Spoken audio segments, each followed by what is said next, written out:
India और पाकिस्तान के बीच में टेंशन फिलहाल उस पॉइंट पर पहुंच गई है जहां पर एक गलती हिस्ट्री चेंज कर सकती है। कोई एक मिसफायर दो देशों की एक इलाके की लड़ाई से बढ़कर फुल फ्लेजेड वॉर या फिर वर्ल्ड वॉर में तब्दील हो सकता है। क्या वर्ल्ड वॉर 3 की चिंगारियां हवा में तैरने लगी हैं? भारत और पाकिस्तान का हर कदम अब केवल दो देशों की किस्मत को नहीं तय करेगा बल्कि यह दुनिया की दशा दिशा को भी तय कर सकता है। और जिस तरह यह बढ़ रहा है, क्या वर्ल्ड वॉर हो जाएगा? क्योंकि अगर वर्ल्ड वॉर हुई तो फिर पूरे विश्व को युद्ध खत्म कर देगा। इतिहास गवाह है कि कई बार युद्ध एक छोटी सी गलती से शुरू हुए और फिर दुनिया बर्बाद कर दी। वियतनाम का युद्ध एक गोलीबारी से शुरू हुआ था। क्यूबा मिसाइल संकट अविश्वास से पनपा था। कोसोवो का नरसंहार असंवेदनशील सियासत से हुआ था। लेकिन भारत और पाकिस्तान जो पहलगाम से शुरू हुए थे, ऑपरेशन सिंदूर से आगे बढ़े, अब एक दूसरे के शहरों पर जब लगातार ड्रोन और मिसाइल से हमले कर रहे हैं और जो परमाणु शक्तियों से लैस है, क्या वो दुनिया को तीसरे विश्व युद्ध में धकेल रहे हैं? देखिए, अगर आप उन लोगों में से हैं जिन्हें ये युद्ध फैसिनेट कर रहा है तो आपको बता दें कि युद्ध शुरू करना आसान है, रोकना नहीं। युद्ध का मजा सिर्फ उसे आता है जो दूर से देखता है। जो इसका हिस्सा बना है वो कभी युद्ध नहीं चाहता। ना वो सैनिक जो इसमें लड़ रहे हैं, ना उन सैनिक के परिवार वाले, ना वो जिन्होंने कभी इस युद्ध के दंश को सहा या करीब से देखा है। और भारत पाकिस्तान जो परमाणु शक्ति से लैस हैं, अगर उनके बीच में फुल फ्लेजेड वॉर हुई तो मानवता के पास दूसरा मौका नहीं बचेगा। यकीन मानिए, भारत और पाकिस्तान के बीच फुल फ्लेजेड वॉर हुई और अगर ये वर्ल्ड वॉर 3 में तब्दील हुई तो फिर क्या परिस्थिति होगी? आपको बता दें कि फिर मंजर वो होगा जो सुनकर भी शायद आपको डरा दे। वर्ल्ड वॉर 1 और वर्ल्ड वॉर 2 से कहीं ज्यादा मौतें हुई। वर्ल्ड वॉर 1 में 1,60,00,000 लोगों की जान गई थी, अनगिनत बीमारियों में फंसे रहे।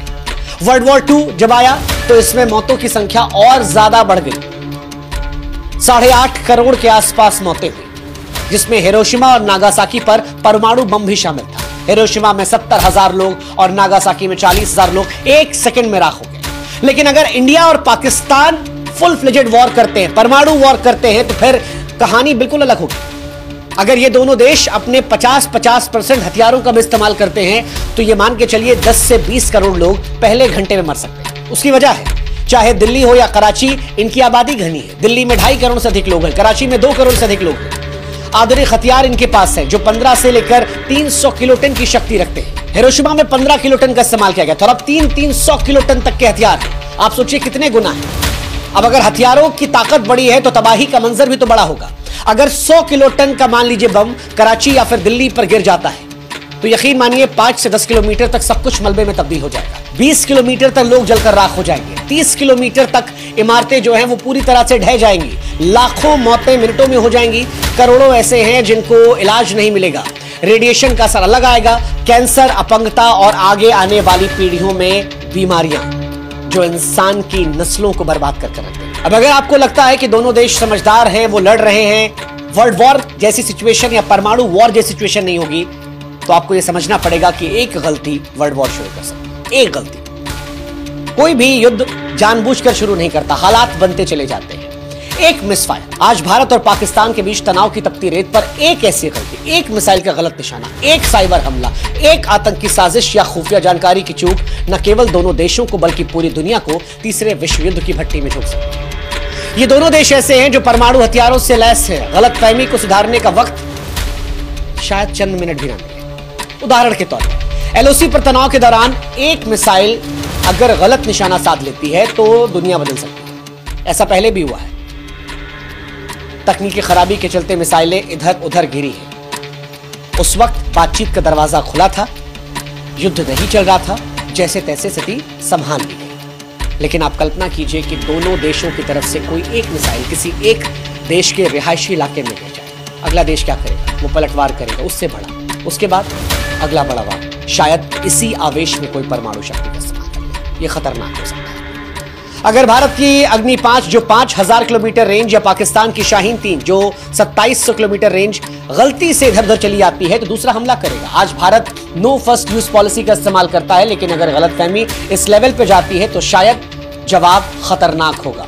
मिसाइलें हवा में होंगी। दिल्ली, मुंबई, कराची, इस्लामाबाद जैसे शहर मिनटों में मलबे में तब्दील हो सकते हैं। मौजूदा दौर में अगर कहीं कोई आतंकवाद हो जाता है तो यह भी विश्व युद्ध की तरफ धकेल सकता है। 2008 में मुंबई हमलों ने भारत को हिलाया था। 2019 के पुलवामा हमले ने बालाकोट हवाई हमले को जख्म दिया था। पहलगाम में जो कुछ हुआ उसके बाद भारत ने ऑपरेशन सिंदूर चला दिया। आप कल्पना कीजिए कि अगर कहीं कोई आतंकवादी हमला होता है तो उसका जवाब भारत सीधे सीधे से पाकिस्तान की साजिश मानेगा, जवाबी कार्रवाई होगी।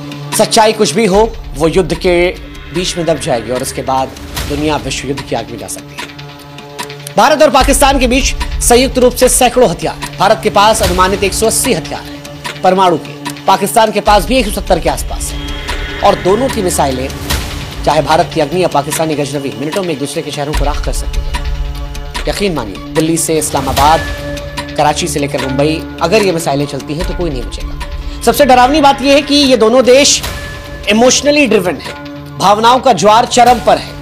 दोनों देशों के बीच, संकट के बीच संचार के चैनल बहुत कमजोर हैं, बहुत कमजोर हैं। और तनाव पर ये कितने कारगर होंगे इसकी कल्पना हम और आप कर सकते हैं। 2019 में बालाकोट हमले के बाद दोनों देशों के बीच संवाद लगभग टूट गया था। अगर कोई गलती से मिसाइल इधर उधर गई तो गलतफहमी दूर करने के लिए शायद 10 मिनट भी ना मिले। और परमाणु युद्ध में 10 मिनट क्या होता है वो आप कल्पना भी नहीं कर सकते। ये ऐसा युद्ध होता है जिसमें 10 सेकंड में खेल हो सकता है। अगर विश्व युद्ध होता है तो कौन किस तरफ जाएगा, क्या गठबंधन बन सकता है? भारत के पास अमेरिका का साथ होगा, नेटो का साथ होगा जिसमें ब्रिटेन, फ्रांस, जर्मनी जैसे देश आ सकते हैं। इजराइल भारत का पक्का दोस्त है। जापान, ऑस्ट्रेलिया भी साथ आ सकते हैं। भारत की रणनीतिक स्थिति, आर्थिक ताकत मजबूत होगी। पाकिस्तान का साथ चाइना दे सकता है, उत्तर कोरिया दे सकता है, टर्की उसके साथ जाएगा, ईरान उसके साथ होंगे। कुछ इस्लामिक देश जो हैं वो भी इसके साथ रहेंगे। कुछ देश ऐसे हैं जो दोनों साइड से रहेंगे, जैसे दक्षिण अफ्रीकी देश, अमेरिकी देश, ये हो सकते हैं। रूस पाकिस्तान के साथ इस बीच में क्लोज हुआ है, लेकिन भारत के साथ उसके संबंध दशकों पुराने हैं। ऐसे में रूस भी भारत की तरफ रहेगा।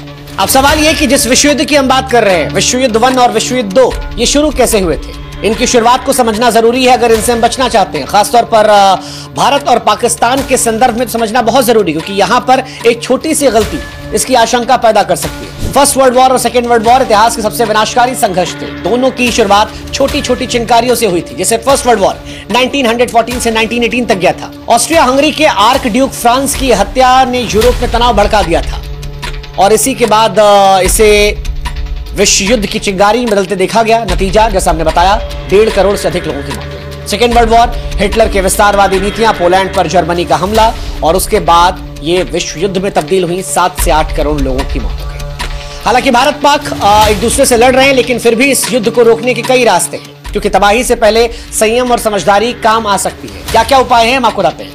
पहला उपाय तो कूटनीतिक दृष्टिकोण से संयुक्त राष्ट्र और तटस्थ देशों की मध्यस्थता की जरूरत होगी। कूटनीतिक दृष्टिकोण दुनिया में किसी भी युद्ध को रोकने का सबसे पुराना और प्रभावी हथियार है। रूस और यूक्रेन लड़ रहे थे, तब भारत ने भूमिका निभाई थी। भारत ने दोनों संवाद किया था। अब भारत और पाकिस्तान के बीच में जब कमजोर कम्युनिकेशन है तो दुनिया के और बड़े देश इस बीच में अपनी भूमिका निभा सकते हैं। भूमिका संयुक्त राष्ट्र भी निभा सकता है। संयुक्त राष्ट्र ने इससे पहले भी इंडिया और पाकिस्तान में युद्ध को रोका है, कई बार रोका है, और इस बार भी वो अपनी अहम भूमिका कर सकता है। जैसे 1965 और 1971 में भारत पाक युद्धों के बाद यूएन ने मध्यस्थता करवाई थी। 1965 में ताशकंद समझौता और 1971 में शिमला समझौता हुआ था, जिसके बाद भारत और पाकिस्तान में शांति बनाने की कोशिश की गई थी। हालांकि इसमें भी चुनौतियां हैं, क्योंकि यूएन में अमेरिका, चीन, रूस परमानेंट मेंबर है और वो अपना अपना हित देखेंगे। चीन पाकिस्तान का समर्थन करेगा, अमेरिका इंडिया की तरफ झुकेगा। ऐसे में क्या यूएन की तरफ से कोई निष्पक्ष सुझाव आ सकता है? ये थोड़ा मुश्किल हो सकता है। वैश्विक दबाव हो सकता है। अमेरिका और चीन अपने प्रभाव से दोनों देशों को शांत कर सकते हैं, कंट्रोल कर सकते हैं, दोनों को बुलाकर मीटिंग करवा सकते हैं और एक सही जगह पर युद्ध रुकवा सकते हैं। पाकिस्तान पर आर्थिक प्रबंध से भी काम चल सकता है। पाकिस्तान वो देश है जो पैसों के मामले में बिल्कुल भिखारी बन चुका है, उसके पास पैसे नहीं है। ऐसे में अगर दुनिया उसे फंड करना बंद कर देती है या ग्रे लिस्ट में डाल दिया जाता है या आतंकवाद को लेकर उस पर एक्शन ले लिए जाते हैं, FATF की ग्रे लिस्ट में उसे डाल दिया जाता है वापस, तो फिर पाकिस्तान शांत हो सकता है। जन आंदोलन भी काम कर सकते हैं अगर दोनों देशों की जनता शांति के सड़कों पर उतरे। हालांकि इसके चांसेस ना के बराबर हैं, क्योंकि ना हिंदुस्तान और ना पाकिस्तान, ये दो ऐसे देश हैं जहां लोग देश के लिए जीने मरने को तैयार है। ऐसे में शायद ही कोई ऐसा होगा जो सामने आकर ये कहेगा कि युद्ध रुकना चाहिए। हालांकि कुछ लोगों ने लिखना पढ़ना ऐसा भी शुरू कर दिया है, वो सामने आ रहे हैं। जैसे भारत में अंबाती रायडू ने ट्वीट किया कि आंख के बदले आंख दुनिया को अंधा कर सकती है। कई और लोगों ने भी लिखा कि युद्ध वो चाहते हैं जिन्होंने युद्ध देखा नहीं है, जिन्होंने युद्ध देखा है वो युद्ध से बचना चाहते हैं। अगर ऐसी आवाजें और बढ़ती हैं, अगर ऐसी आवाजें और ज्यादा आती हैं, तो शायद दोनों देशों की तरफ से कोई विचार हो सकता है। हालांकि युद्ध और देशभक्ति के शोर के बीच में ऐसी आवाजों का शोर शायद कम हो जाए, लेकिन फिर भी उम्मीद छोड़ना गलत है और आप इसकी भी उम्मीद कर सकते हैं। सैन्य संयम, भारत और पाकिस्तान को उकसावे वाली कार्रवाई करने से बचना चाहिए, यह भी एक समाधान हो सकता है। भारत पाकिस्तान अगर युद्ध लड़ भी रहे हैं तो वो एक हिस्से को लेकर लड़े, रिहायशी इलाकों से बचें, ताकत सेना के बीच में टेस्ट हो, मासूम लोगों पर इसका प्रयोग ना किया जाए, क्योंकि अगर यह प्रयोग हुआ तो यह विश्व युद्ध की चिंगारी को जला सकता है। लेकिन आखिर में जो सवाल सबसे मौजूद है वो यही कि क्या हम राख से पहले शांति को चुन सकते हैं, क्योंकि भारत और पाकिस्तान के बीच वर्तमान तनाव ऐसे चौराहे पर खड़ा है जहां से लौटना लगभग असंभव है। इतिहास ने हमें बार बार सिखाया है कि युद्ध सिर्फ सरकारें नहीं बल्कि सभ्यताएं हारती हैं। वर्ल्ड वॉर 1 एक गोली और वर्ल्ड वॉर 2 एक तानाशाह के लालच से शुरू हुआ था, करोड़ों की जान ली, पीढ़ियां तबाह कर दी। अब वर्ल्ड वॉर 3 की आशंका है। भारत और पाकिस्तान के बीच एक गलती इतिहास को बदल सकती है। एक मिसाइल इधर उधर होना ये दुनिया को युद्ध की आग में झोंक सकती है। परमाणु शक्ति कभी कोई ढाल नहीं रही है, ये वो विस्फोटक है जो मानवता की रेत पर टिक चुका है। भारत और पाकिस्तान के बीच इतनी ताकत है कि 5-10 मिनट की प्रतिक्रिया में दुनिया से नक्शा बदल सकता है। दिल्ली, कराची, लाहौर, मुंबई जैसे शहर मिट्टी में मिल सकते हैं। रेडिएशन की चुप्पी आने वाली पीढ़ियों को भी सुनाई पड़ेगी। ऐसे में क्या इस युद्ध को रोका जा सकता है? हाँ, अगर संवाद हो, संयम हो, समझदारी हो, कूटनीतिक हथियारों का इस्तेमाल किया जाए और दोनों देश की जनता युद्ध नहीं शांति में। अगर भारत और पाकिस्तान ये समझें कि दुश्मन एक दूसरे के भीतर नहीं बल्कि अविश्वास और कट्टर सोच के भीतर है, अगर पाकिस्तान आतंकवाद को खत्म कर दे तो हिंदुस्तान उसके साथ शांति समझौता कर ले, क्योंकि अगर ये शांति समझौता नहीं होता है और इस बार कोई गलती होती है तो शायद गलती की कोई गुंजाइश नहीं होगी, क्योंकि इस बार युद्ध शुरू हुआ तो कोई विजेता नहीं बचेगा, सिर्फ बचेंगी तो राख राख राख। इसलिए वक्त है इतिहास से सीखने का, क्योंकि अगर नहीं सीखे तो हिंदुस्तान पाकिस्तान ही नहीं एशिया और पूरी दुनिया शायद जल उठेगी। हमें तय करना है कि क्या हम मिलकर इतिहास बना सकते हैं या इतिहास के पन्ने पर खून की स्याही से अपना नाम दर्ज कर सकते हैं। फैसला हिंदुस्तान और पाकिस्तान के लोगों को करना है, फैसला हिंदुस्तान और पाकिस्तान की सरकारों को करना है। जय हिंद।